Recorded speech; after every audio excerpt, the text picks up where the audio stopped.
ॐ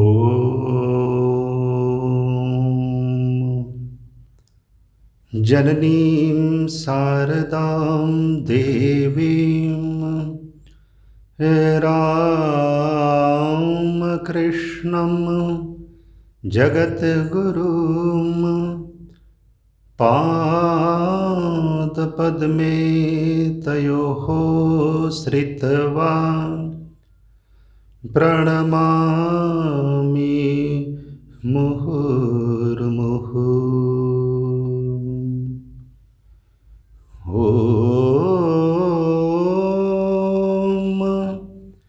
नमः श्रीयतिराजाय विवेकानन्दसूरये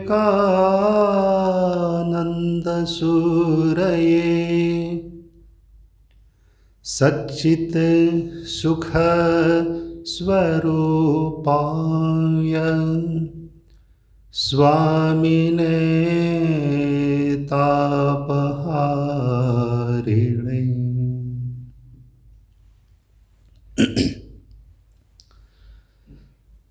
नमस्कार। स्वामी विवेकानंद व्याख्यानमाला या अंतर्गत व्याख्यानाचं हे दुसरं पुष्प, दुसरा दिवस आज आहे। या व्याख्यानमालेमध्ये आपण स्वामी विवेकानंदांचं जीवन, स्वामी विवेकानंदांचे विचार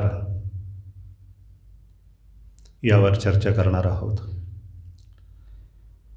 काल आपण स्वामी विवेकानंदांचं आत्मविषयक तत्वज्ञान या विषयावर चर्चा केली आणि तो प्रसंग आठवा जेव्हा दक्षिणेश्वरला स्वामी विवेकानंदांची म्हणजेच नरेंद्रांची थोडी प्रथम भेट होते। देव पाहिलाय का या शोधासाठी नरेंद्र इकडे तिकडे फिरत होते।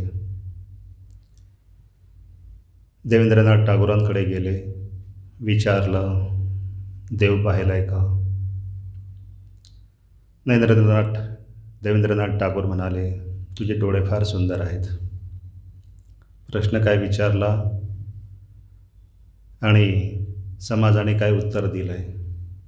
डोळे फार सुंदर आहेत। आहेतच खरोखर त्यांचे डोळे। नुसतं डोळे फिरवून ही कृपा कटाक्षाने ते संपूर्ण जगताला मुक्त करू शकणार असं हे त्यांचं वैभव आहे, तेज आहे। परंतु इकडे तिकडे फिरून काहीही उत्तर मिळालेलं नाही आणि शेवटी नरेंद्र भगवान श्रीरामकृष्ण देवांकडे गेले आणि विचारलंय, आपण देव पाहिलाय काय? तर त्यांनी उत्तर दिलं, होय पाहिलाय। रात्रंदिवस संवाद असायचा आणि ईश्वर सोडून त्यांना दुसरं काही दिसायचंच नाही आणि जे पाहतो तेच सांगितलंय। सर्वांमध्ये ठाकूर ईश्वर बघायचे आणि सर्वदा संवाद करायचे ईश्वराचा। तुका म्हणे होय मनाशी संवाद, त्यांच्या मनामध्येच ईश्वर जो आहे, तुका म्हणे डोळा विठोबाईसाला सावडा। त्यांच्या डोळ्यातच ईश्वर होता, मनात ईश्वर होता, बुद्धीत ईश्वर होता।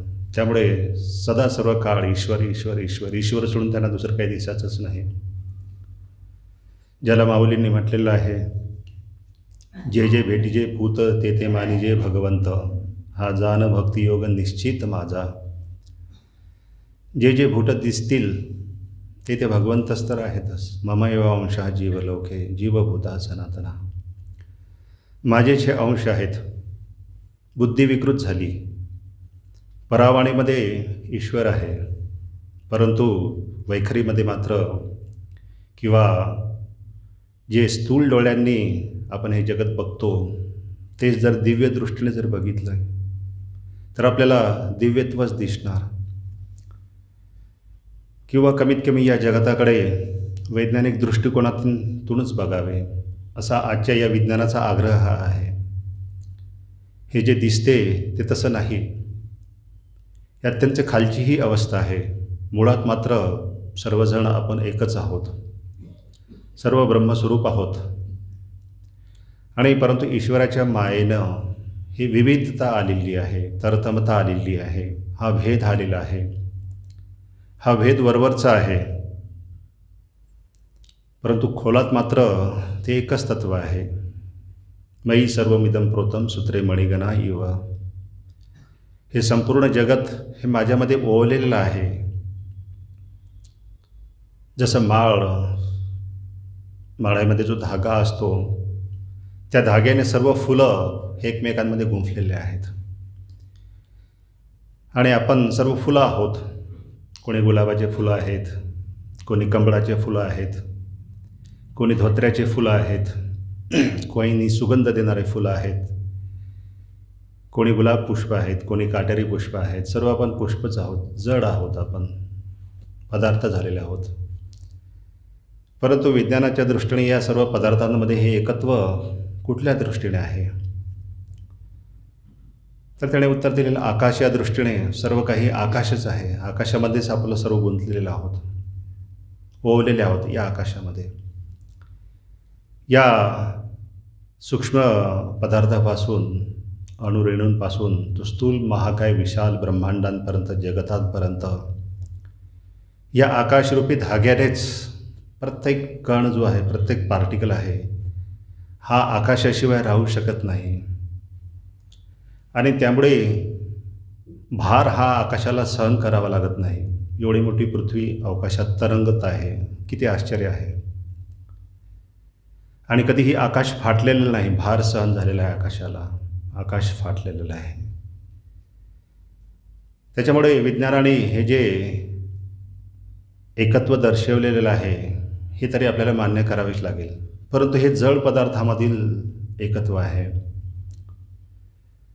जे काही मूळ स्वरूपातलं जे एकत्व आहे ते आपलं मूळ स्वरूप काय आहे, की ज्यामध्ये हे सर्व ओवलेलं आहे, की जिथं आकाशे नाही त्या ठिकाणी मी आहे, हे सर्व जगत आहे, पण तरीही एकत्व आहे. असं काय आहे की जिथं विज्ञानाने दर्शवलेलं आकाश नाही, की जे सर्व या जगताला एकत्र बांधते, सर्व जड पदार्थांना एकत्र बांधते. असं हे काय एकत्व आहे? तर ते एकत्व आहे ब्रह्मस्वरूप, आत्मा. आत्मा या दृष्टीने आपण वर एकच आहोत, परंतु खोलामध्ये एक आहोत. म्हणून वरवरचं हे जे स्वरूप आहे हे भिन्न भिन्न आहे आणि आतमध्ये खोलावर एकत्व आहे. जसं कबीराने सांगितलेलं आहे की विहिरीतलं पाणी असते ते पाणी एकच आहे, परंतु ज्या ज्या बादल्यांमध्ये, ज्या ज्या वस्तूंमध्ये ते प्रवेश करते, त्या बाटल्यांमध्ये, त्या उपकरणांमध्येच भेद आहे. हे उपकरण आहे, ते वेगवेगळ्या प्रकारचे उपकरणं आहेत. आणि म्हणून आपलं हे खरं स्वरूप काय आहे? विविधता हे आपलं स्वरूप आहे की एकत्व हे आपलं स्वरूप आहे? आणि हा एकत्वाकडेच हा जो प्रवास आहे हा चालला आहे. ज्ञानी सरळ मार्गाने जातो. आणि याला स्वामी विवेकानंदांनी पाप पुण्याची ही व्याख्या केलेली आहे की जो सरळ मार्गाने जातो तो चांगला मनुष्य, जो वाकड्या तिकडे मार्गाने जातो तो सर्वात शेवटी त्या भगवंताकडेच जायचा आहे. सर्वांना लढाया, मारामाऱ्या, जे जे काही प्राप्त करायचं आहे, कोणाला काहीतरी प्राप्त करायचं आहे, गंतव्यस्थान प्राप्त करायचं आहे. या ब्रह्मांडाला, या अणुरेणूंना, या सर्व सजीव सृष्टीला, हे जे जी सृष्टी आपल्याला दिसते त्या सृष्टीला ते एकत्व प्राप्त झालेलं नाही. आणि म्हणून काय आहे की जिथं गेल्यानंतर आपल्याला प्राप्त करण्यासारखं काहीच राहणार नाही. पूर्ण होऊन जाऊ. फिरणं हे अपूर्णतेचं लक्षण आहे. आपल्या ज्या इच्छा आहेत, आपल्या ज्या वासना आहेत, हे अपूर्णतेचं लक्षण आहे. पूर्ण आहोत आपण, चिदानंद रूप शिवोहम शिवोहम. परंतु तरी देखील ही अपूर्णता आपल्याला फासत आहे. आणि ही अपूर्णता पूर्ण करण्याचं कार्य हे जगताच्या माध्यमातून, या विज्ञानाच्या भौतिक ऐश्वर्याच्या माध्यमातून आपण करतोय. परंतु जे मुळातच शांत आहे, जे स्वतःच मर्यादित झालेलं आहे, ते दुसऱ्याला परिपूर्ण आनंद देऊ शकणार नाही. नाल पे सुखम असती. अल्प आहेत सर्व गोष्टी, आकाराचा फरक नाही, परंतु नामरूपा आलेली प्रत्येक गोष्ट ही अल्प आहे. ती गोष्ट तुम्हाला भूमा आनंद देऊ शकणार नाही. ना अल्फे सुखमस्ती भूमा एव तू विजिज्ञासा व्यय. आणि म्हणून आपल्याला काय प्राप्त करायचं आहे तो मार्ग वेदांताने दाखवलेला आहे, स्वामीजींनी दाखवलेला आहे. अनुभूती संपन्न स्वामीजी हे आहेत. संवाद असायचा, जसं ठाकूरांचा संवाद असायचा. ही जादू आहे आणि या जादूगाराचं दर्शन त्याला झालेलं आहे. एकदा जादूगाराचं दर्शन झालं की या लोखंडाचं हे परिश होते. हा जो जड पदार्थ आहे हा चैतन्याने लखलखतो, प्रकाश देतो, ज्ञानी होतो. कशाच्या स्पर्शाचा अभाव आहे. भौतिक ज्ञानामुळे आपण भौतिक होऊ, परंतु विज्ञानी कधीही होऊ शकणार नाही, चैतन्यमय कधीही होऊ शकणार नाही. आणि म्हणून स्वामीजींनी सांगितलेलं आहे की सत्याचं मला दर्शन हवं आहे, असत्याचं दर्शन नको, अपूर्ण दर्शन नको, पूर्ण दर्शन हवं आहे मला. आणि म्हणून सत्य गोष्टीला चिटकून राहणं आपलं मन, यामध्येच जीवनाचं कृतकृतार्थता आहे. सर्वच काही मिळेल. अपूर्वता या परमार्थाची समर्थाने सांगितले त्याप्रमाणे. वार्ता नाही जन्ममृत्यूची आणि पदवी सायुज्यतेची, सामिप्यतेची, सलोकतेची लाभे. अपूर्व असं हे शास्त्र आहे की जे जीवाला परमपदी पोहोचण्याचं कार्य करते. शाश्वत, जसं ध्रुवाला शाश्वत पद दिलेलं आहे, जसं उपमन्यूला क्षीरसागर दिलेला आहे, नाता घरी ही विठू माऊली अखंड भरते पाणे. सर्व काही भगवंत देतो. यत यत विभूती मत्सत्वम, ते जीवाला देण्यासाठीच आहे. ईश्वर काही परिपूर्ण आहे. ईश्वर काही अपूर्ण नाही. स्वतःसाठी त्याने ही प्रकृती निर्माण केलेली नाही, ही विभूती स्वतःसाठी काही निर्माण केलेली नाही. ही जीवांना देण्यासाठी आहे. देता देविता, नेता नेविता, करता करविता, देव एक. त्या देवापासून सर्व आलेलं आहे, परंतु त्यालाच आपण विसरलो. शोकांतिक आहे जीवनाची. किती महान कार्य करण्यासाठी आपलं हे शरीर भगवंताने निर्माण केलेलं आहे आणि आपण फार मर्यादित अशा गोष्टीला चिटकून बसतो आणि त्यामध्येच आपण स्वतःला श्रेष्ठ समजतो. जसं वासरात लंगडी गाय शहाणी. तुला जे प्राप्त करायचं आहे या जीवनामध्ये की ज्यामुळे काहीही जाणण्यासारखं राहणार नाही, कुठलीही तृष्णा निर्माण होणार नाही, कुठलीही अपूर्णता भासणार नाही, असं काही जीवनामध्ये मिळालेलं आहे काय? विचारे मना तुझी शोधणी पाहे, जनी सर्व सुखी असा कोण आहे? काय केल्यामुळे मी सुखी होईल? काय केल्यामुळे मला ते वैभव प्राप्त होईल? ते आहे फक्त आणि फक्त सर्वज्ञ, सर्वव्यापी, सर्वशक्तिमान जो ईश्वर आहे त्याचा स्पर्श झाल्यामुळे. फक्त स्पर्श झाल्यामुळेच जीवन तमसोमा ज्योतिर्गमया, जीवन बुद्धीतला एक अणुरेणू हा उजळून निघतो. मोक्ष मिळतो. दुःख नाही, जन्म नाही, मृत्यू नाही. आणि जर तुला हवंच असेल तर सर्व मिळेल. स्वामीजी म्हणतात की सर्वच काही प्राप्त होईल. सायुज्यतेची पदवी, सामिप्यतेची, सलोखतेची ही प्राप्त होईल. परंतु जो घेऊन जाणारा आहे त्याकडेच आपण दुर्लक्ष केलेलं आहे. जो देणारा आहे त्याकडे आपण भिक्षा मागत नाही. आणि जो स्वतः भिकारी आहे, प्रत्येकजण जगामध्ये भिकारीच आहे, कारण प्रत्येकजण हा अपूर्ण आहे. प्रत्येकजण हा शांत आहे. आणि या शांत अशा या कुठल्याही नामरूपाला हे सर्वव्यापी जे ब्रह्म आहे सदा सर्वदा परावृत्त करत असते.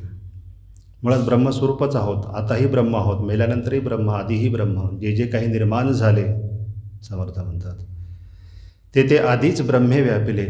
जे काही निर्माण झाले जगामध्ये, निर्माण होण्याच्या आधीही ते ब्रह्म होतंच. माझं अस्तित्व होतंच. त्या अस्तित्वावर मी जन्म घेतलेला आहे. जन्म कोणी घेतलेला आहे? मायेने जन्म घेतलेला आहे, तरंगाने जन्म घेतलेला आहे.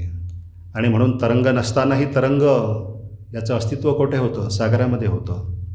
ब्रह्मामध्ये आम्ही सर्व विलीन होतो. ब्रह्मापासून वेगळे झालेली ही जी गोष्ट आहे ती ब्रह्मच असणार. ती काही जड होऊ शकत नाही. आणि म्हणून ब्रह्म आहे, ब्रह्मच असणार आणि ब्रह्मच राहणार. तरंग असतानाही माझं अस्तित्व हे सागराप्रमाणे होतं. आणि सागरातील जे तत्व आहे, जे नामरूपाला आलेले आहे, मायेच्या साह्याने, शक्तीच्या साह्याने जे डोलावलेलं आहे, तरंगकार झालेलं आहे, जसं माऊलींनी सांगितलेलं आहे की जैसे पवन तोय हलविले तेने पाणी तरंगकार झाले. इथे कवन के जन्मले सांग मज. पाणी आहे, ब्रह्मस्वरूप आहोत आपण, आकाश स्वरूप आहोत. यावर ज्या आकाशावर जे हेलकावे निर्माण झालेले आहेत, हे काय असणार? आकाशच असणार. पण कोणी निर्माण केलेले?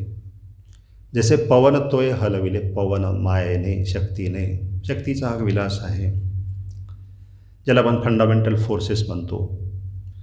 ज्या शक्ती या आकाशावर कार्य करत आहेत, समुद्ररूपी आकाशावर कार्य करत आहेत, त्या हलवत आहेत. स्वामीजींनी सांगितलेले आहेत की ह्या प्राणशक्ती या सर्व आकाशाला हलवित आहेत. आणि त्यामधनं गुरुत्वाकर्षण शक्ती, आणि एकदा का गुरुत्वाकर्षण शक्ती निर्माण झाली की गुरुत्वाकर्षण शक्ती हेच निर्माण करते सूक्ष्मापासून स्थूलापर्यंत आणि स्वतःकडे ओढण्याचं कार्य करते. हा कशाचा खेळ आहे? हा सर्व मायेचा खेळ आहे, ब्रह्माचा खेळ आहे, शक्तीचा विलास आहे, चितशक्ती विलास आहे. पवन तोय हलविले तेने प्राणी तरंगाकार झाले. कवन के जन्मले सांगा मज. इथे जन्म कोणाचा झाला? समुद्राचाच जन्म झाला ना. आणि आनंद साजरा केला की बाळाचा जन्म झाला, कारण तो बाहेर आलेला आहे, नामरूपास आलेला आहे. खेळ खेळावा, एकोहम बहुशमा, एकामध्ये काही मजा नाही. म्हणून त्या सागरालाच असं वाटलं की विविध तरंग हे निर्माण व्हावेत. हे संपूर्ण किती भगवंत हा जादूगार आहे. जे कार्य आजपर्यंत कुठलाही वैज्ञानिक करू शकणार नाही, असं हे वेड्यासारखं हे विश्वब्रह्मांड भगवंताने निर्माण केलेलं आहे, ज्याची काही आवश्यकताच नाही आपल्याला असं वाटते. परंतु भगवंताची इच्छा, तो परिपूर्ण आहे आणि तो काही करू शकतो. आणि त्यामुळे आपलं हे मूळ स्वरूप आहे. आपण तरंग जरी असलो तरी आपलं मूळ स्वरूप तत्वरूपाने आपण तेच हायड्रोजन आणि ऑक्सिजन जे तरंगामध्ये आहे तेच त्या सागरामध्येही आहे. जन्म झाला आणि वेगळेपण आपल्याला जाणवलं की नाही, माझा आणि सागराशी काहीही संबंध नाही, आणि विस्मरण झालेलं आहे. हे विस्मृती जी आहे हे दुःखाचं कारण आहे, कारण त्यामुळे तुमचा आधार निघून गेलेला आहे. अधिष्ठान असे जे जे काही करेल तयाचे सामर्थ्य आहे, चळवळीचे जे जे काही करेल तयाचे, परंतु तेथे भगवंताचे अधिष्ठान पाहिजे, अधिष्ठान पाहिजे. कारण अधिष्ठान सामान्य नाही, अधिष्ठान सागर आहे. आणि या तरंगाला सागरापासून जर वेगळं केलं तर अधिष्ठान निघून गेल्यानंतर तुम्ही तरंग म्हणूनच राहणार, सागर म्हणून कधीही राहणार नाही. आणि म्हणून माझं जे अधिष्ठान आहे हे अधिष्ठान मला जेव्हा जन्म घेते तेव्हा त्याला आपला त्याचा विसर पडतो. आणि नाही लाजीरवाणे तयावूनही माऊलीने सांगितलेलं आहे की हे असो बहुपणे नामरूपाची येणे आणि त्यासी विसरणे, हे नाही लाजीरवाणे तयावूनही. ज्याने अवघ ब्रह्मांड निर्माण केले, ज्याने प्रपंची घातले, त्यासी जो विसरतो तो एक पतित. हे जे काही जन्म झालेला आहे हा कशामुळे झालेला आहे? पवन तो हलवले त्याने पाणी तरंगाकार झाले, तिथे कवन के जन्मले सांग मज. पुन्हा माऊली उत्तर देतात, ब्रह्मच आहे, सागर तरंग म्हणून ब्रह्मच आहे. तैसे वायूचे स्फुरण ठेले. शक्तीला असं वाटलं, जगदंबेला असं वाटलं खेळ थांबवा, पुष्कळ झालं हे फिरणं, पुष्कळ झाल्या ह्या लाटा, वेगवेगळ्या नामरूपाच्या लाटा पुष्कळ झाल्या. तसे वायूचे स्फुरण ठेले, त्याने तरंग सपाट झाले. तरंग जो आहे तो सपाट झालेला आहे.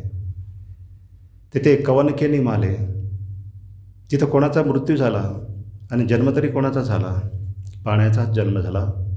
पाणी म्हणूनच तो खेळला आणि पाणी म्हणूनच पाण्यामध्येच जो आहे तो लयाला पावला. जे जे काही निर्माण झाले ते आधीच ब्रह्मे व्यापले, सर्व नाशता उरले अविनाशी ब्रह्म. हे जे आहे, ही जी दृष्टी आहे, जी दिव्य दृष्टी आहे, कमीत कमी विज्ञान दृष्टीने तरी या जगाकडे आपण बघावं असं विज्ञानाची कास आहे. जे दिसते तसं नाही, त्यामध्ये व्यापकत्व सामावलेलं आहे, शक्ती सामावलेली आहे. भूते पिंडी ब्रह्मांड ऐक्य आहे. या भूतांमध्ये, या पिंडामध्ये हे भूतांचं सर्व ऐक्य आहे, माझ्यामध्ये सर्व सामावलेलं आहे. जसं एक छोट्याशा अणूमध्ये हे संपूर्ण ब्रह्मांड सामावलेलं आहे. ही जी विज्ञानाची जी थेरी आहे, हा जो सिद्धांत आहे बिग बँग थेरी नावाचा, त्या एक अणूच्या पॉईंट ऑफ सिंग्युलॅरिटीचा महास्फोट झाला, अणूचा स्फोट झालेला आहे आणि त्यामधनं ब्रह्मांड बाहेर आलेलं आहे, ज्याचंही प्रसारण आताही आपल्याला अनुभवास येत आहे. या दृष्टीने तरी बघावं.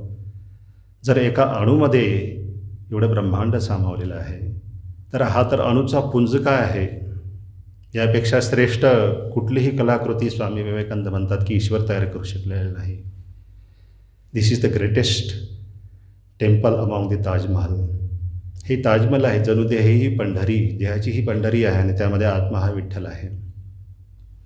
या दृष्टीनं विज्ञान त्या दृष्टीकडे झेपावते आहे. एकत्व काय आहे, काय आहे की ज्याच्यापासून सृष्टी उत्पन्न झालेली आहे.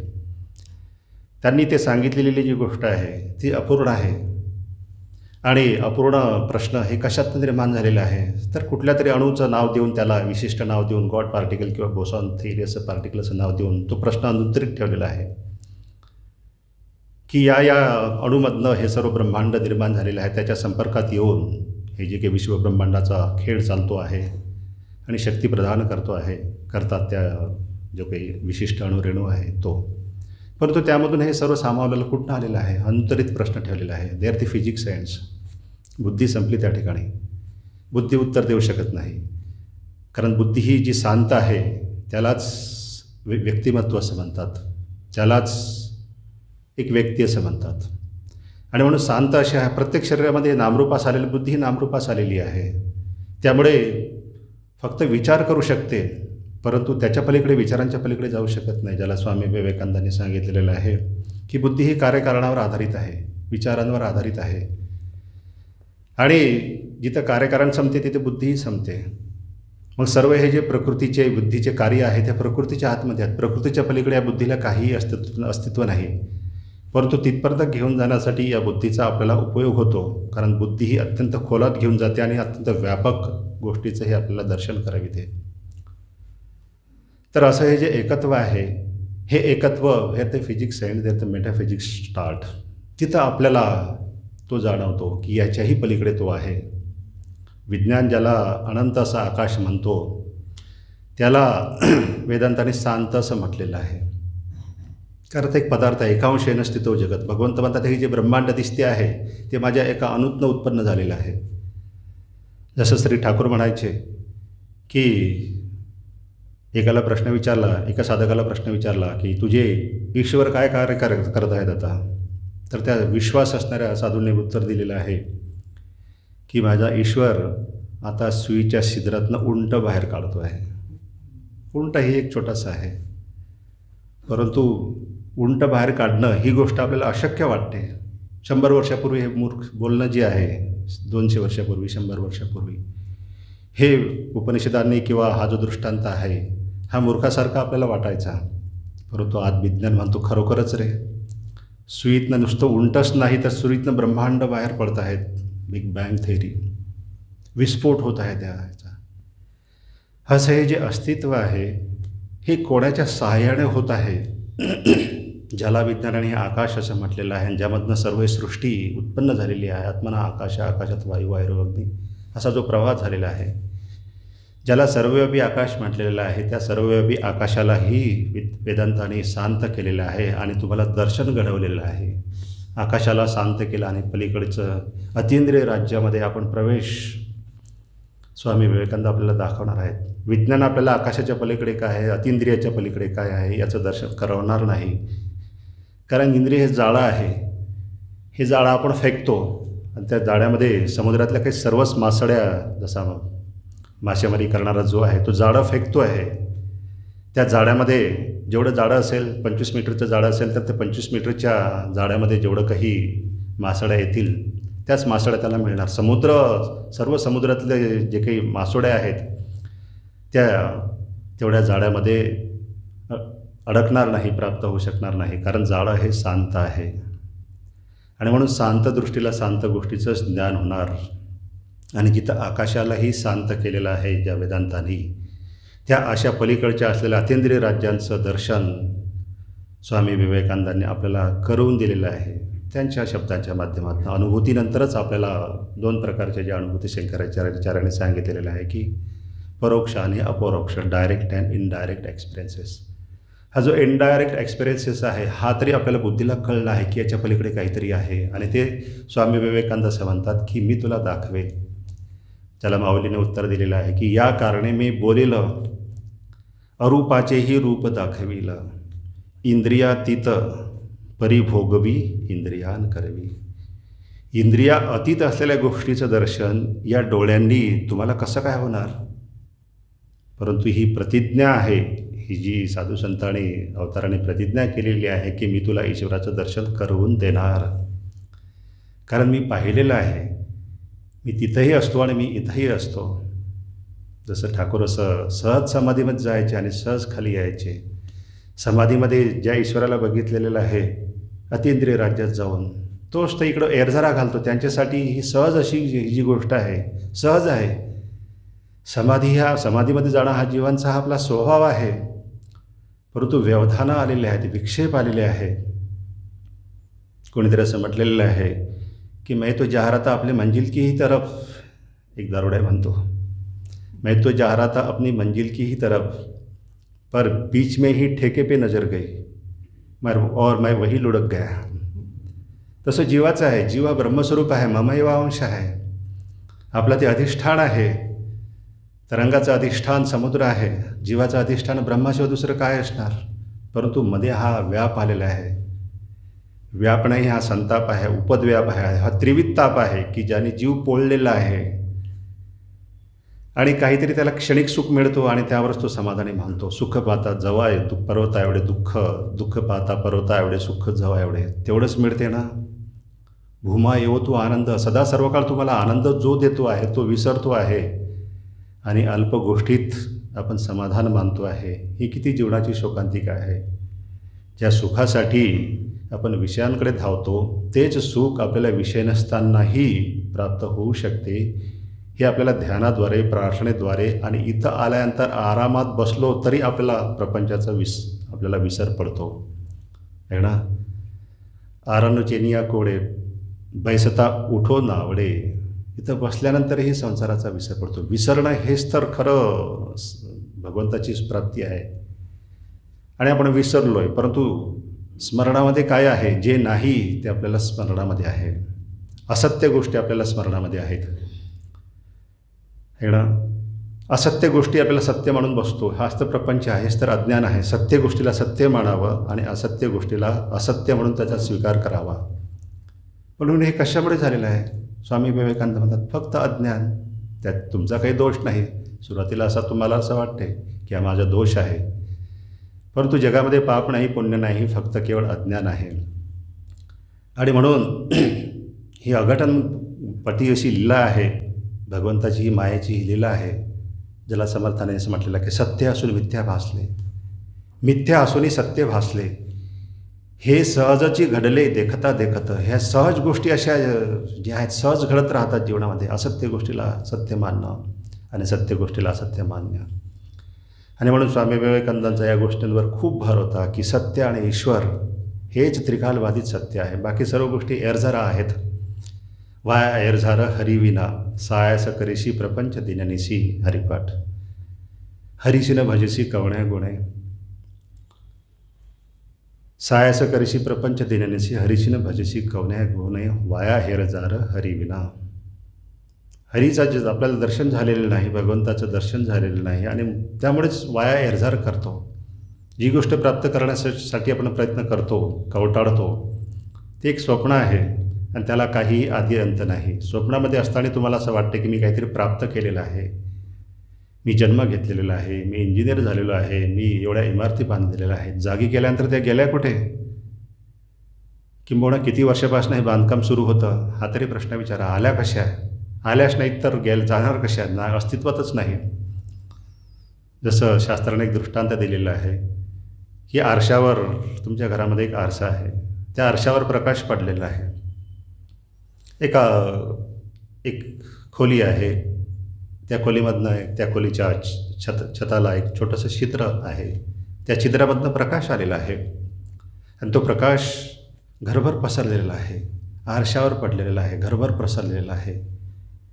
खिडकी बंद करा, तो जो छिद्र आहे ते बुजवा, बंद करा. प्रकाश गेला कुठे? आता असं म्हणायचं की भगवंताचा प्रकाश येऊ देतो आणि खिडकी बंद करतो, मग तो त्याला मी कोंडतो. हे गेला प्रकाश कुठे? आलाच नाही तर जाणार कुठे? तो प्रकाश काही तुमच्या घराला, तुमच्या शरीराला, त्या बुद्धीला काही तो चिकटलेला नव्हता. ते प्रतिबिंब होतं. बिंब हे खरं आहे. आरशात बघा, आरशात तुम्ही जे बघता ते तुमचं प्रतिबिंब आहे. खरोखर काही तुम्ही आरशामध्ये प्रवेश केलेला नाही, तुम्ही इथंच आहात. परंतु हा जो दृष्टांत आहे की आरशामध्ये मी नाही, बरोबर आहे, परंतु मी तर आहे ना. लोक म्हणतात जगात देव नाही, ठीक आहे, सर्व काही माया आहे, परंतु मी रूपाने जो तुम्हाला दिसतो आहे तो तर मी आहे ना. आणि म्हणून या ठिकाणी वेदांताने विचार दिला आहे, जरा आणखी विचार कर, दिव्य दृष्टीने बघ, ध्यानामध्ये जा. सुषुप्तीमध्ये तुझं हे शरीर नाही, स्वप्नामध्ये हे तुझं शरीर नाही. जिथे तुझं नवे शरीर आहे तिथे इतरांचा काय विचार. सुषुप्तीमध्येच विचारा, काय टाटा बिर्ला अंबानी कसे आहात, काय इंजिनियर कसे आहात, काय उद्योगपती कसे आहात, काही उत्तर नाही. शरीर रहित ती अवस्था आहे. ह्या पदार्थाचं हे स्थानांतरण होत आहे, पदार्थ बदलतो आहे, सुषुप्तीत जातो आहे, स्वप्नात जात येतो आहे. हे एरझारा आहेत आपले, या अवस्थात्रयी नावाच्या ह्या ज्या एरझारा आहेत, हा सारखा असा प्रवास सुरू आहे. एकची तिशे दुसरे ते दर्पणाची नि आधारे, एरवी वस्तू जाते दुजे काही आहे का. माऊलींनी ज्ञानेश्वरात म्हटलेलं आहे, दुसरं काही आहे का. एकच आहे मनुष्य, आरशात बघतो दोन झालेला आहे, परंतु खरोखरचा दोन आहे का. वस्तू जाते विचारे दुजे काही आहे का. एकची तिशे दुसरे ते दर्पणाचे नि आधार आहे. दर्पण आहे आणि म्हणून दोन दिसतात. माया आहे म्हणून हे जगत आपल्याला एकोहम बहुश्याम, एकच आहे परंतु विविध रूपाने ते भासते आहे. एकच आहे पॉईंट ऑफ सिंग्युलरिटी, परंतु बहुब्रह्मांडाच्या रूपाने तो आपल्याला भासतो आहे. कशाच्या आधारे, मायेच्या आधारे, मनाच्या आधारे. ईश्वराची लीला ही, ईश्वराला असं वाटलं की मी कसा दिसतोय. आपल्याला असं वाटतं ना की मी कसा दिसतोय, तर मी कसा दिसतो आहे आपल्याला आरशात दिसणार. स्वतःला बघू शकत नाही, माझे डोळे कसे, माझा चेहरा कसा. दुसऱ्या गोष्टीचा आधार घेतो. तसं आपल्याला वाटते की मी कसं आहे बघावं, तसं भगवंतालाही असं वाटतं की मी कसं आहे बघावं, म्हणून त्याने आरशात बघितलं. आरसा म्हणजेच काय, माया. म्हणजेच काय की तुमचं स्वतःचं मन हे सृष्टीची उत्पत्ती करते. मनाद्वारेच सृष्टीचा लय होतो. मनच सर्व काही आहे. तुम्ही आणि जे काही ब्रह्म आहे, आपलं स्वरूप आहे, याच्यामध्ये हे मन आलेलं आहे, हे माया आलेली आहे, शक्ती आलेली आहे. आणि म्हणून आपलं हे जे खरं स्वरूप आहे, ब्रह्मस्वरूप आहोत, परंतु मायेच्या साहाय्याने आपण तो अव्यक्त असा जो पडद्याच्या मागे तो ईश्वरस्तर बघतोय. आरशात जरी बघताय तुम्ही, आरशात बघितलं तर तुम्हाला तुम्हीच दिसणार, दुसरं काही दिसणार नाही. त्यामुळे आपण जगामध्ये जे जे काही बघतो आहे ते दर्पणाचे म्हणजे मायेच्या मनाच्या आधारे जरी आपण बघतो आहे तरी प्रत्यक्ष आपणच बघतोय ना. आरशामध्ये जसं आपणच बघतो आहे तसंच ईश्वरच हा जीवाच्या रूपाने प्रतिबिंबित झालेला आहे. ईश्वराला सोडून दुसरं काही नाही. तुका म्हणे एका देवाचे अवयव, वर्म सर्वेश्वर ईश्वराचे. हे जे काही माऊलींनी दृष्टांत दिलेलं आहे की झाडाला जेवढे पानं आहेत, जेवढे फळं आहेत, जेवढे फुलं आहेत, जेवढ्या फांद्या आहेत, तेवढे काही मूळ नसतात. जसं या शरीरामध्ये सर्व पेशी एकवटलेल्या आहेत, तसं संपूर्ण जगतामध्ये जसं समर्थाने उत्तर दिलेलं की या देहाला देहपुरामध्ये ईश म्हणून तया नाव पुरुष. पुरुषाची व्याख्या केलेली आहे. मनुष्याची व्याख्या केलेली आहे की मनुची आपण संतान आहोत आणि म्हणून त्याला मनुष्य असं म्हटलेलं आहे. किंवा मनापासून ज्याची उत्पत्ती झालेली आहे म्हणून तो मनुष्य आहे. तसं ईश्वरापासून हे सर्व उत्पत्ती झालेली आहे. ईश्वरच याचं अधिष्ठान आहे. ईश्वरच राहतो. ब्रह्मा विष्णू महेश म्हणजे सृष्टी स्थिती प्रलय करणारा या रूपाने तो या देहामध्येच राहतो. तो या देहाला जर सोडून गेला तर या देहाची उत्पत्ती कशी होणार, सृष्टी कशी निर्माण होणार, ही शरीररूपी सृष्टी, याचं संचलन कसं होणार, याची वाढ कशी होणार, याच्यामध्ये षडविकार जे आहेत हे षडविकार कसे होणार, जो तर आपल्याला सोडून गेला. आणि म्हणून या देहपुरामध्ये ईश आहे म्हणून तया नाव पुरुष. तसा जगामध्ये जगदीश्वर ओळखावा. तसा या शरीरामध्ये ईश आहे, ईश्वर आहे, म्हणून हे सर्व आपण हे सुरू आहे, हा प्रपंच सुरू आहे सृष्टीस्थिती प्रलयाचा.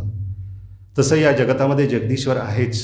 त्याची ओळख आपल्याला न होणं, त्यासाठीच हे अमौलिक असं हे जाते वय आता तरी धरी सोय, असा काय मानव देह येईल पुन्हा. त्याची ओळख करून घ्या. त्याची ओळख इतर शरीरांमध्ये शक्य नाही. आपल्या आतमध्ये जो कोंडलेला ईश्वर आहे आणि बाहेर जो ईश्वर रूपाने या जगतामध्ये आहे, मंदिरात आहे, सर्वत्र आहे, हे फक्त मनुष्य हे करू शकतो. कारण मनुष्याला भगवंतानी बुद्धी दिलेली आहे. बुद्धी हेच भगवंत आहे. बुद्धी म्हणजेच जीव आहे. बाकीच्यांना बुद्धी दिलेली आहे, परंतु ती व्यापलेली आहे, अज्ञानाने व्यापलेली आहे. त्यामध्ये स्वातंत्र्य नाही काहीतरी करण्याचं. मनुष्याला स्वातंत्र्य आहे आणि म्हणून या बुद्धीमध्ये देव आहे, प्रथम प्रतिबिंब आहे. आत्म्यानंतर जे जे काही निर्माण झालेले आहे व्यक्तिरूपाने हे बुद्धी आहे आणि या सृष्टीच्या रूपाने महत्त्व आहे, कॉस्मिक इंटेलिजंट आहे. बुद्धीशिवाय दुसरं कुठलंही कार्य प्रकृतीमध्ये होत नाही आणि म्हणून तुम्हाला बुद्धी दिलेली आहे आणि भगवंताला हे कॉस्मिक इंटेलिजंट ज्याला महत्त्व असं म्हणतो ती दिलेली आहे. या बुद्धीद्वारेच आपल्याला तो जाणता येतो. इतर प्राण्यांना बुद्धी नाही. त्यामुळे या बुद्धीचा उपयोग आपण समस्त प्रकृतीचं ज्ञान जे कार्यकारणावर आधारित आहे त्याद्वारे आपण बुद्धीद्वारे करण्याचा प्रयत्न करतो. आणि म्हणून विवेकानंदांनी आग्रह केलेला आहे की बुद्धीला स्वतःकडे वळवा, आत्म्याकडे वळवा. कारण बुद्धी हा एक प्रकाश आहे, ज्ञानस्वरूप आहे बुद्धी. आणि म्हणून या सर्व गोष्टी प्राप्त केल्यामुळे आपल्याला काय प्राप्त होणार? जगाची विभागणी दोनच गोष्टीमध्ये झालेली आहे, सत्य आणि असत्य, रिअल आणि अनरिअल, अधिष्ठान आणि माया. जे निघून जाते, गच्छती ती जगत, संसरती ती संसार, जे निघून जातो त्याला जगत म्हणतात. ज्याचं संसरण होते म्हणजे जो क्षयाला जातोय, वाढ होत नाही. जन्म झाला म्हणजेच आपली वाढ होत नाही. माझं वय जर आता 40-50 असेल, तुमचं वय 40-50 असेल, तर तुमचं वय 40-50 वर्षांनी वाढलेलं नाही, ते कमी झालेलं आहे, संसरण झालेलं आहे. वाढण्याकडे आपलं किती आहोत आपण याकडे आपली दृष्टी आहे. किती बाकी आहेत आपलं आयुष्य याकडे मात्र कोणाचे लक्ष नाही. आणि काही शहाण्या लोकांचं जाते, अरे फार दिवस फार कमी आहेत आपल्या त्या जीवनातले, कोण प्रसंग कैसा येईल याचा नशे भरोसा, जैसे पक्षी दाही दिशा उडून जातील. आणि म्हणून जीवन हे अमूल्य भगवंताच्या प्राप्तीसाठी दिलेलं हे जे आयुष्य आहे यामध्येच आपण ईश्वरप्राप्ती करतो. आणि म्हणून शास्त्रांनी सांगितलेलं आहे की याचा उपयोग इतर गोष्टीसाठी काही विशिष्ट कालखंडामध्ये करावा. ब्रह्मचर्य आश्रम, गृहस्थ आश्रम. आपल्या जीवनाची विभागणी अशाच प्रकारे आपण 4 भागामध्ये करावी. Divided by our age, divided by our आयुष्य, आवर लाईफ स्पॅन. शतोवैर पुरुषः, 100 वर्ष फक्त आपलं आयुष्य आहे. त्यामुळं कितीही जरी श्रीमंत झालो तरी आयुष्याची जी काही मर्यादा आहे ते तुम्हाला ओलांडता येणार नाही. 1 क्षणाचे आयुष्य कमी करता येणार नाही आणि 1 क्षणाचे आयुष्य आपल्याला वाढवता येणार नाही. कारण विश्वाचे नियम जे आहेत ते कोणीही बदलू शकत नाही. जसं वैज्ञानिकांनी सांगितलेलं की विश्वाचे नियम हे अढळ आहेत. तुम्ही त्यामध्ये विकृती निर्माण करण्याचा प्रयत्न करता, हा तुमचा व्यक्तिगत प्रश्न आहे, त्यामध्ये बदल झालेला नाही. तुम्ही आभासी सत्ता निर्माण झालेली आहे, परंतु ईशाकृत जे की सत्ता आहे ती तशीच आहे. त्यामध्ये तुम्ही ढवळाढवळ करू शकत नाही, कारण ते कार्य जीवाला शक्य नाही, बुद्धीला शक्य नाही. आणि म्हणून या सत्ता सांगितलेल्या आहेत, पारमार्थिक सत्ता, व्यावहारिक सत्ता आणि आभासिक सत्ता. या आभासिक सत्ता आपल्या बुद्धीने निर्माण केलेल्या आहेत. पारमार्थिक सत्तेमध्ये आपला काहीही बदल आपण केलेला नाही. जे झाल्याची नाही त्याची वार्ता कशी काय? खरं बघ बरं, दिव्यदृष्टीने बघ बरं. तुला हे अज्ञानरूपी नामरूप दिसणार की विष्णू दिसणार, माझं खरं स्वरूप बघ. आणि म्हणून आपण वरवरचं बघतो. खोलावरचं बघणं हे आपलं काम नाही. विशिष्ट खोलीपर्यंत आपण जाऊ शकतो. शंकराचार्याने उत्तर दिलेलं आहे की बुद्धीच्या विशिष्ट सीमेपर्यंत आपण जाऊ शकतो, बुद्धीच्या पलीकडे आपण जाऊ शकत नाही. जे पारमार्थिक अस्तित्व आहे, जे कारण आहे, जो ईश्वर आहे, तो कुठल्याही कारणाचं कारण नाही आणि म्हणून त्याला कारण जाणू शकत नाही. आणि म्हणून काय हवं त्या ठिकाणी हवी शरणागती. बुद्धीद्वारे जायचं, बुद्धीचा आश्रय घेऊन जायचं आणि जिथं संपते तिथं शरण व्हायचं आहे. तिथं वैज्ञानिक शरण होत नाही. तिथं म्हणतो की या जगातापुढे असं अभेद अशी एक भिंत निर्माण झालेली आहे, ती ओलांडणं माझ्या बुद्धीला शक्य नाही. जर तुझ्या बुद्धीला शक्य नाही मग कोणाच्या बुद्धीला शक्य असणार? म्हणून जा भगवंताशी शरण. ती शरणागती जर आपल्या जीवनाच्या आरंभीच आली असती तर एवढा जो बुद्धीचा जो प्रवास आहे हा एका लहान स्वप्नामधनं मोठ्या स्वप्न, मोठ्या स्वप्नामधनं महान अशा स्वप्नामध्ये हे जे चालू आहे आपलं हे अनेक वर्षानुवर्षे हा जी विज्ञान नावाची प्रगती आपल्याला भुलवते आहे, अदृष्ट वर्तुळात फिरवते आहे, हे वेळीच जागी व्हायचं की याला काही शेवट नाही. कारण जे काही निर्माणच झालेलं नाही ते प्राप्त आपल्याला कसं होणार, त्याचं ज्ञान आपल्याला कसं होणार, त्याला काही आधीही अंत नाही. हे मध्ये पडलेलं स्वप्न आहे, अव्यक्त स्वरूपामध्ये होतं. अव्यक्तादिनी भूतानी व्यक्त मध्यानी भारत, अव्यक्त निधनानी मध्येच हे व्यक्त झालेलं आहे. जसं स्वप्न मध्येच व्यक्त होते, स्वप्न काही घेऊन जात नाही की आता मला स्वप्न बघायचं आहे रे, किंवा एक विशिष्ट प्रकारच्या सॉफ्टवेअर इंजिनियरला बोलावून पाहिजे तसं स्वप्न आपल्याला मला बघायचं आहे म्हणून तू डिझाईन कर असं, आणि एक ॲप तयार करून किंवा काही विशिष्ट उपकरणाच्या मदतीने मी ते पाहिजे तसं स्वप्न बघू. तुम्ही आताही पाहिजे तसं स्वप्न बघू शकत नाही, तर त्या ठिकाणी देह आणि मन जे आहे हे तुमच्या ताब्यातच नसतात. तुम्ही नसताच तिथं. जो मी आता जसा आहे तो त्या ठिकाणी नसतोच. त्यामुळे आपल्याला हे जे काही स्वप्न पडलेलं आहे, हे स्वप्नाच्या पलीकडे हे मध्येच व्यक्त झालेलं आहे. आणि जागृत झाल्यानंतर ज्याला आधीही नाही अंतही नाही, मध्येच व्यक्त होणं हे समजणंही हा एक मूर्खपणाच आहे. आणि म्हणून ऐसा राम प्रकटला, त्याचं दर्शन झालेलं आहे. हे सर्व जग लोक पावलेलं आहे. केन वानितम कुत्र लीनम इदम जगत अधुना एव मया दृष्ट्या न अस्ति किम अद्भुतम आश्चर्यम. आत्मज्ञानाच्या अभावी जगत दिसते. आत्मज्ञान झालं आताच होऊ शकते ते, फक्त परिसाचा स्पर्श नाही. परिसाचा स्पर्श झाल्यानंतरच, वेळ लागत नाही. क्रमविकास करायचा आहे. आधी तू मम्मीबा होता, मग तू वेगवेगळे जन्मांतर घेतले, तुला हे शरीर प्राप्त झालेलं आहे. आता तुला माणूस तयार करणार, मग तुला देव तयार करणार, मग तुला ब्रह्मस्वरूप करणार. जसं लोखंड असं विचारत नाही की तुला स्पर्श केलेला आहे ना, 50 वर्षानंतर पुन्हा आहे माझ्याकडे, तू जरा वेळ लागणार, फारच तुझ्यावर कोटिंग चढलेलं आहे, आवरण चढलेलं आहे.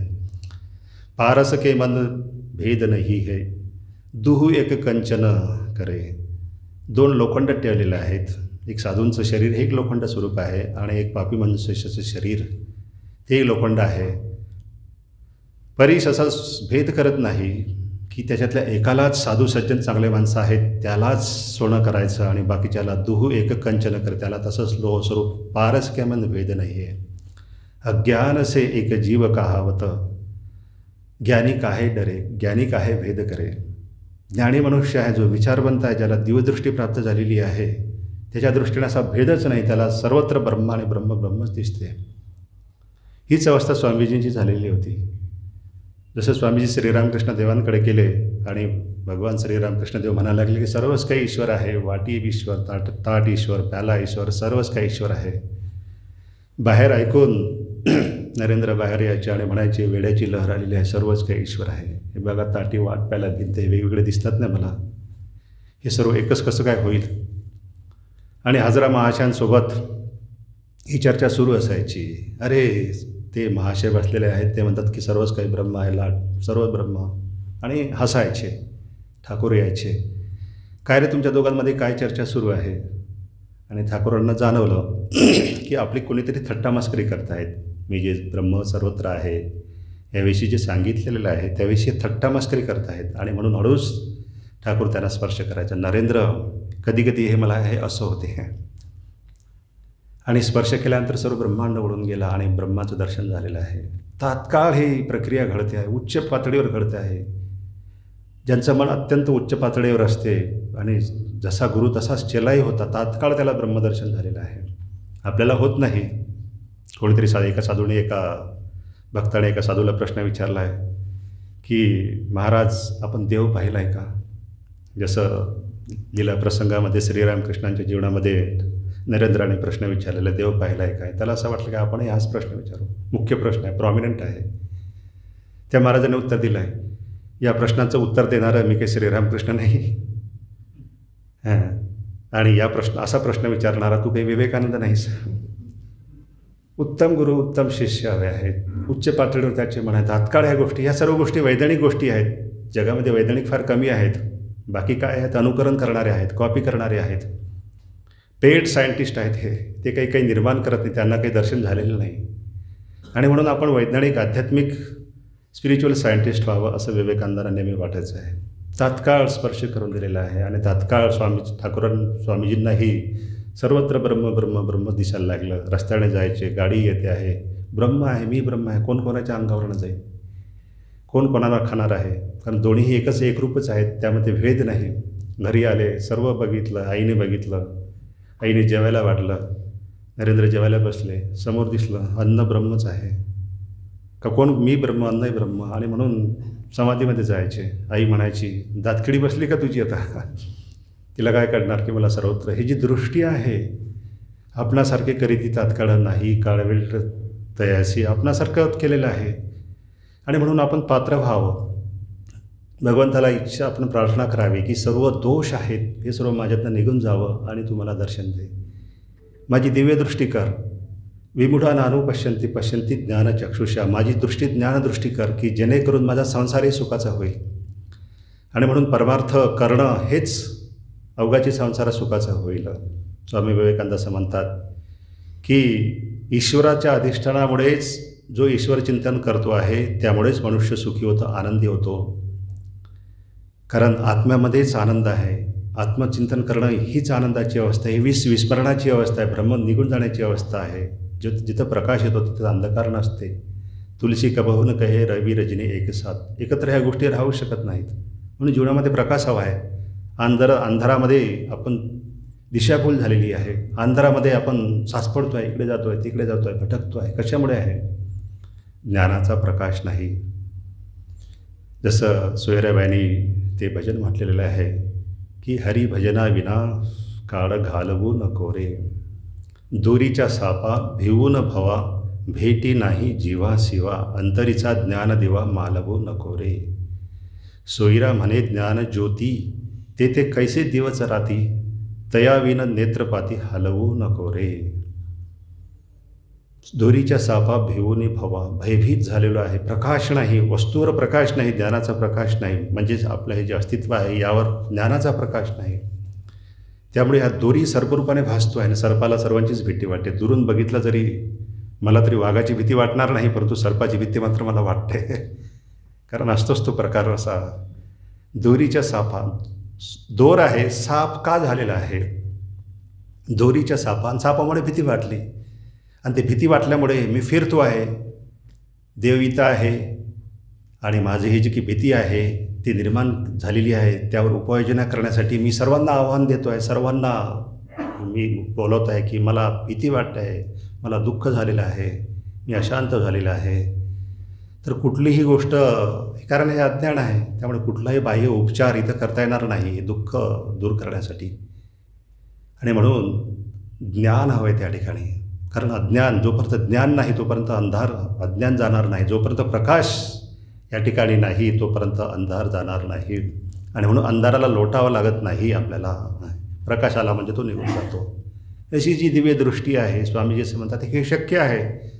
3 दृष्ट्यांपैकी 2 दृष्ट्या आहेत, स्थूलदृष्टी आणि वैज्ञानिक चक्षु, दिव्य चक्षु, वैज्ञानिक चक्षु दृष्टी. हे 2 दृष्टी तुम्हाला मान्य केलेल्या आहेत. परंतु तुमचे प्रश्न संपले का? स्थूल दृष्टीने नाही, वैज्ञानिक दृष्टीने तुमचे प्रश्न संपले का? नाही. कारण माया नावाचं आहे, आकाश नावाचं अभेद असं आहे, आवरण पुढे आलेलं आहे. पलीकडे कसं जायचं?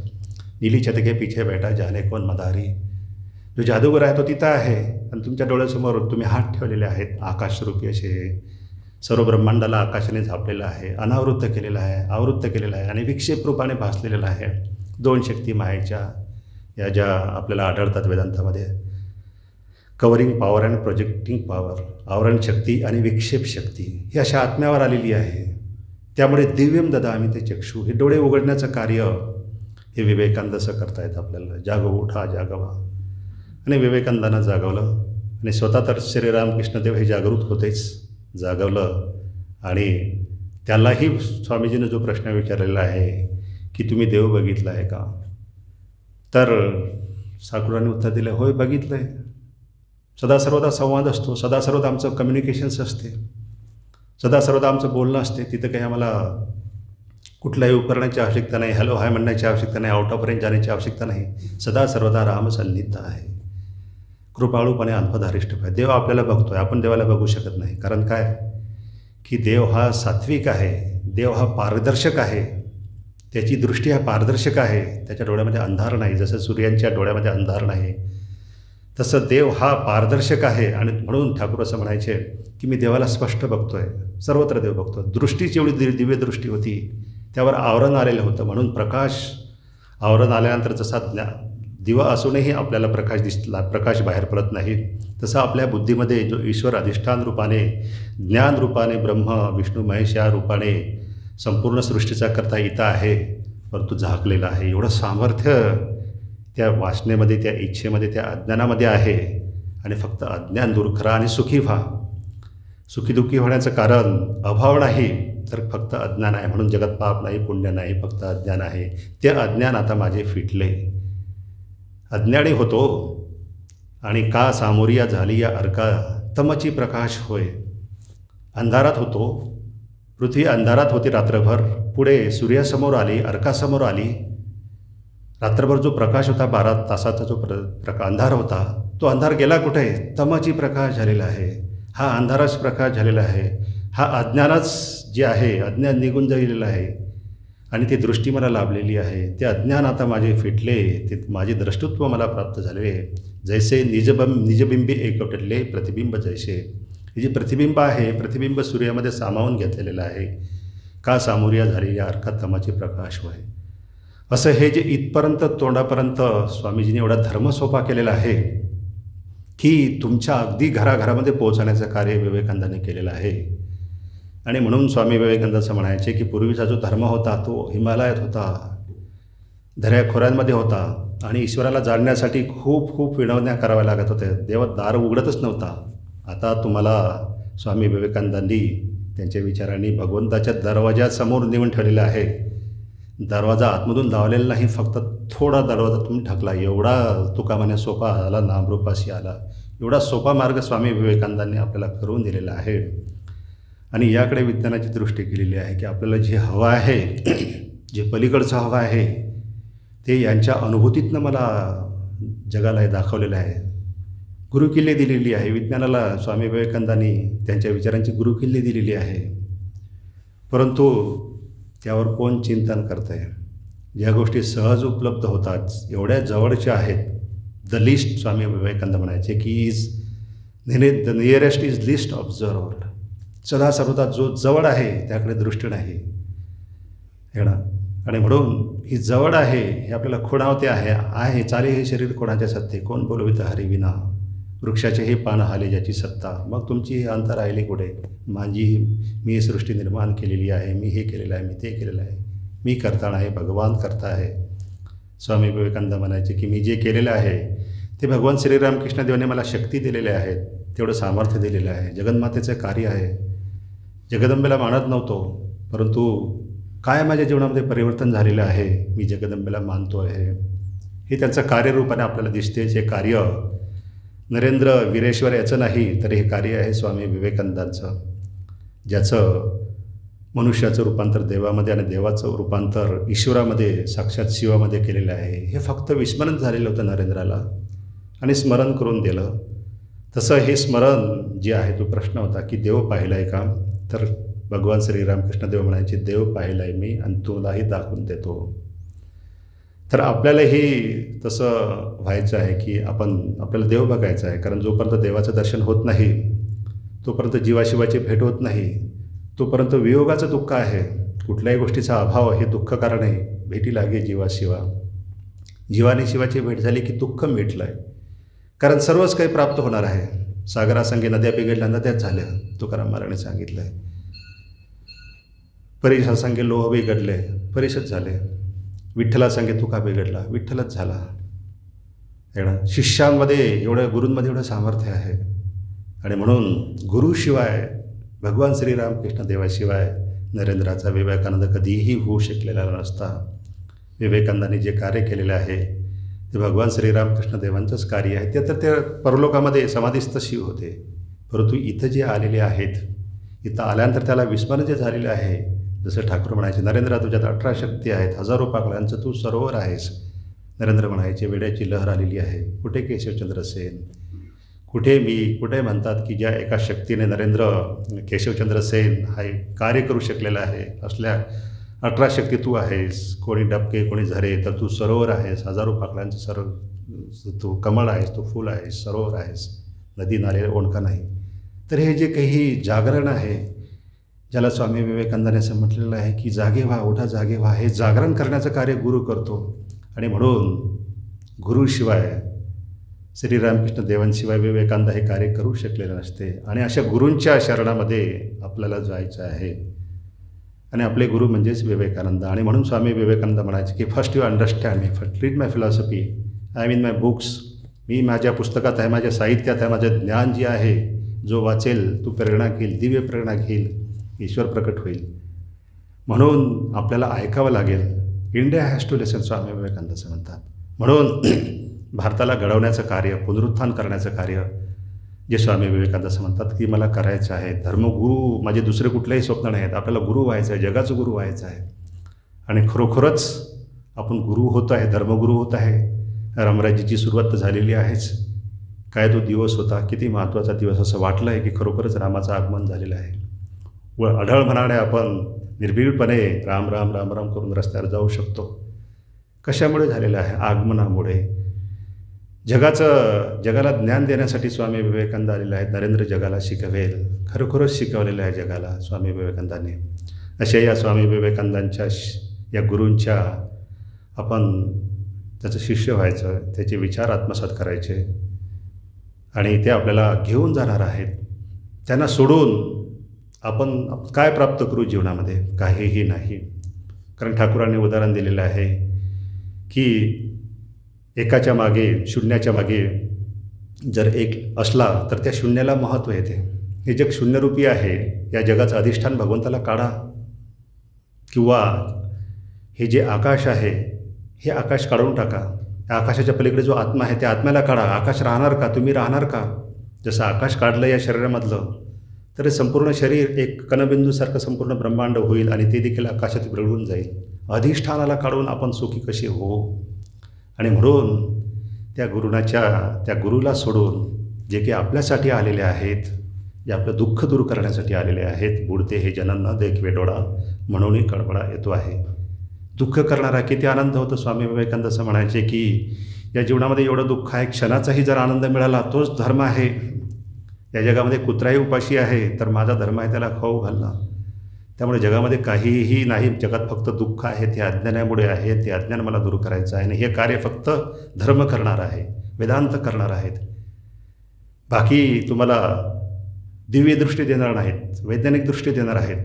परंतु प्रवास तिथे थांबलेला नाही, प्रश्न सुटलेला नाही. मी कोण आहे, काय आहे, कुठं आलो, कसं आहे, जन्म काय, मृत्यू काय आहे, हे फक्त नेत्र उघडण्याचं कार्य आहे. हे कार्य फक्त स्वामी विवेकानंद आजच्या जगामध्ये करणार आहेत. आणि म्हणून अशा या गुरूच्या शरणामध्ये आपल्याला जायचं आहे. त्यांना वगळून आपलं जीवन अपूर्ण आहे.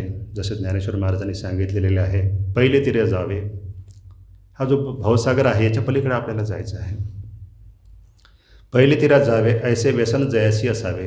प्रत्येकाला असं वाटते मला पुढं जायचं आहे, कारण आपण प्रवास जो आहे तो पार करण्यासाठी, काहीतरी प्राप्त करण्यासाठीच आपला हा प्रवास आहे. प्रत्येकजण जातो आहे, प्रत्येकजण फिरतो आहे, रात्रभर फिरतो आहे, गाड्या धावतात या रस्त्यावरनं. कुठेतरी कोणाला तरी जायचं आहे, त्याच रस्त्यावर ते फिरत आहेत.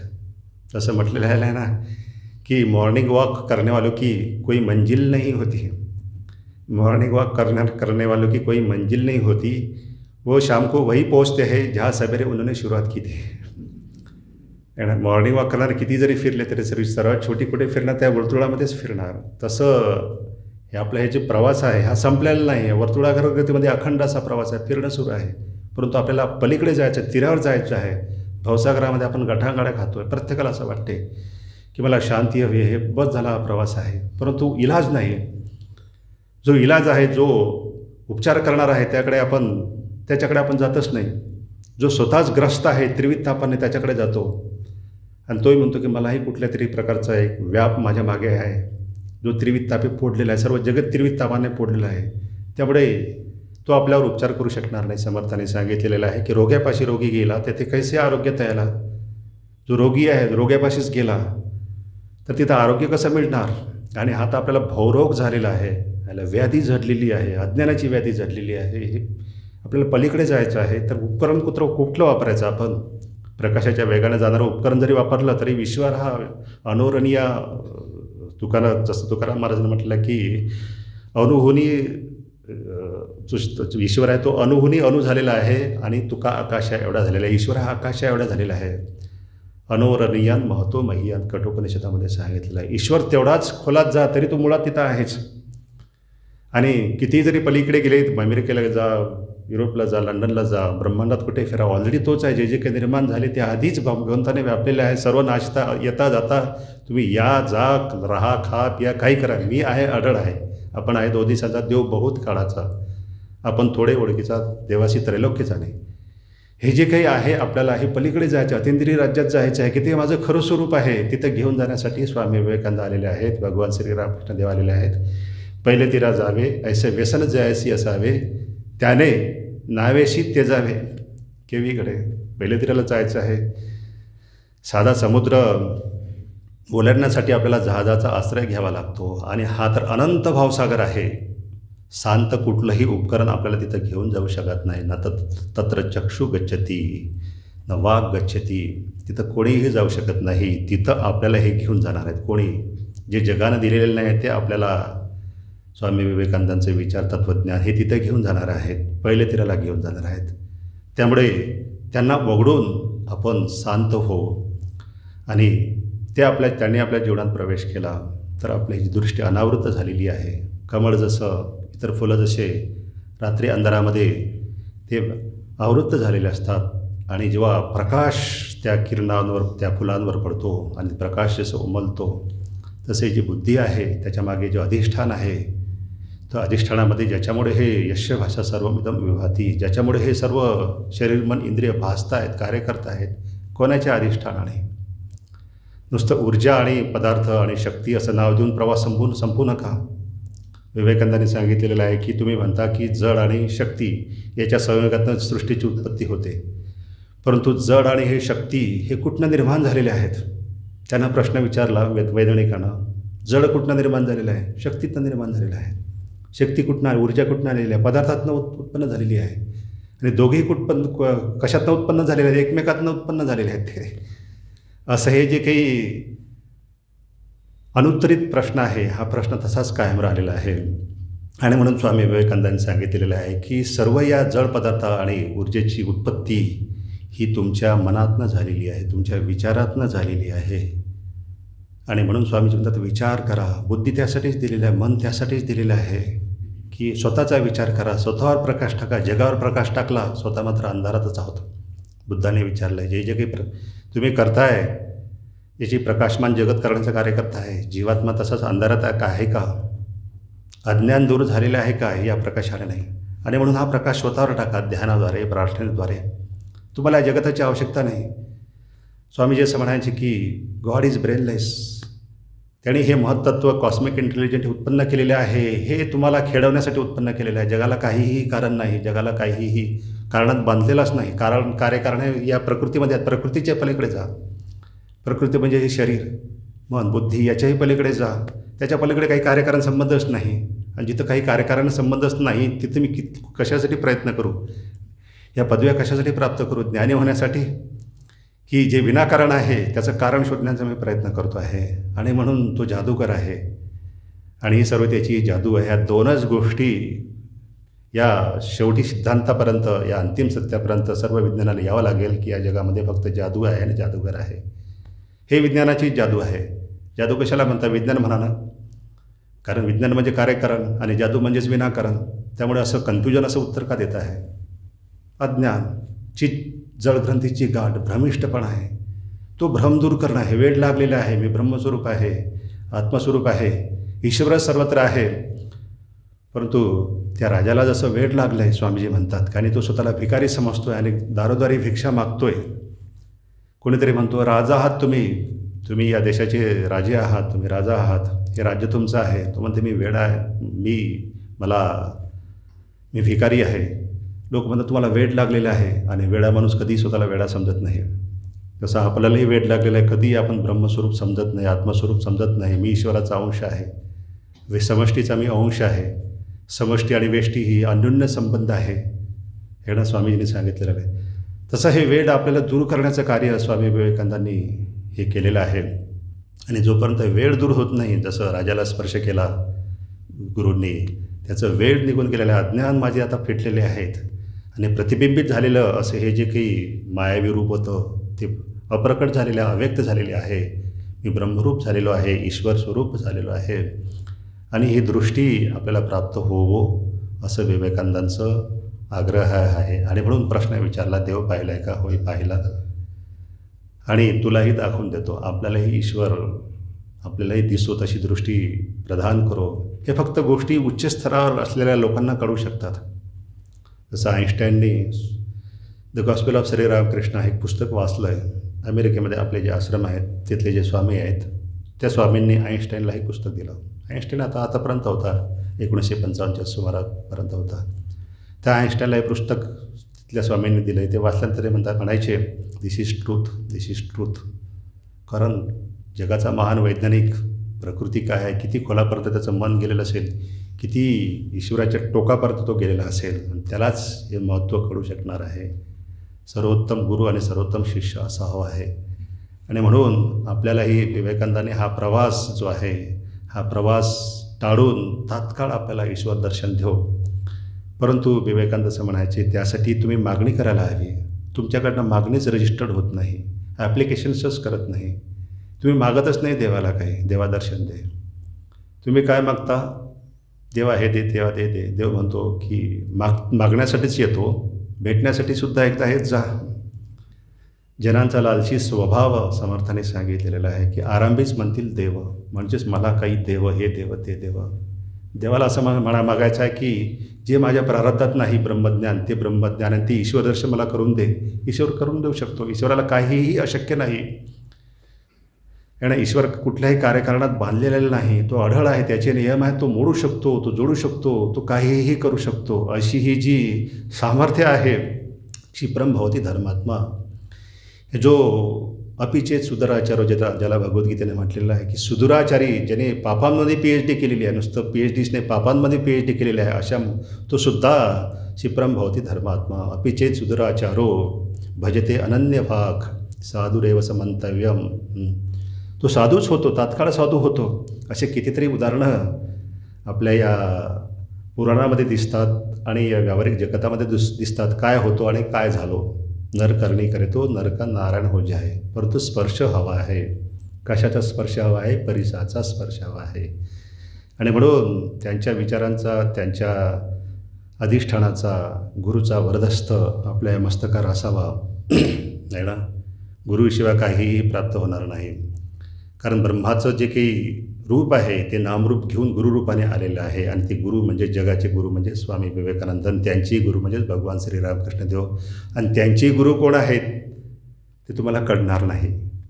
ते तुम्ही आधी शरण जा. First you understand me, Vivekananda म्हणायचे, then you will understand Shri Ramakrishna. म्हणून गुरु आपल्या जीवनामध्ये हवा आहे. गुरुच हा ईश्वर होतो, ईश्वराकडे घेऊन जातो. आणि म्हणून असो भाविक गंगेत पटले, समर्थाने सांगितलेलं आहे. ते वाहतची उगमापाशी गेले, गंगे सहित प्रवेशले रघुनाथ पादांबुजे. त्या अढळ रूपाला स्वामी जे म्हणतात, मी घेऊन जाणार आहे. हा विश्वास जो आहे तुमच्यामध्ये निर्माण व्हावा. Faith in oneself and faith in God. असे स्वामी विवेकानंद आहे. त्यांचे विचार हे हृदयाला स्पर्श करतात. किती वक्त्यांनी विवेकानंदांपेक्षाही चांगलं बोलणारे वक्ते आहेत, आजही होते, पूर्वी होते. परंतु विवेकानंदांचं एकच वाक्य जे आहे ते एक तरी वो भी अनुभवावी. जसं नामदेवांनी सांगितलेलं आहे की नामा म्हणे ग्रंथश्रेष्ठ ज्ञानेश्वरी, एक तरी वो भी अनुभवावी.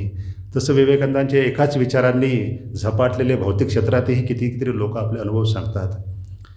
तर असे हे स्वामीजी आहेत. त्यांचे विचार, त्याचं जीवन हे आपल्या डोळ्यांसमोरचं आहे, या युगातलं आहे, या शतकातलं आहे. आणि त्यामुळेच आपल्या जीवनाचं कल्याण होईल आणि आपल्यामध्ये ते परिवर्तन, याची देही याची डोळा भोगे मुक्तीचा सोहळा, तो सोहळा आपल्याला अनुभवायचा आहे. तर या ठिकाणी वेळ संपलेली आहे. प्रवचनाची वेळ 1 तास, परंतु 7:10ला प्रवचन सुरू झालं. 5 मिनिट थोडंसं जास्त झालेलं आहे. तर उद्या आपण या विवेकानंदांच्या विचारांचा जो उर्वरित भाग आहे, 3रा भाग आहे, उर्वरित म्हणजेच 3राच भाग, कारण उद्या शेवटचा दिवस असेल, तर आपण तो त्या ठिकाणी उद्या बघू. आज मी इथंच थांबतो. ओम शांती शांती शांती. हरि ओम तत्सत्. श्रीरामकृष्णार्पणमस्तु.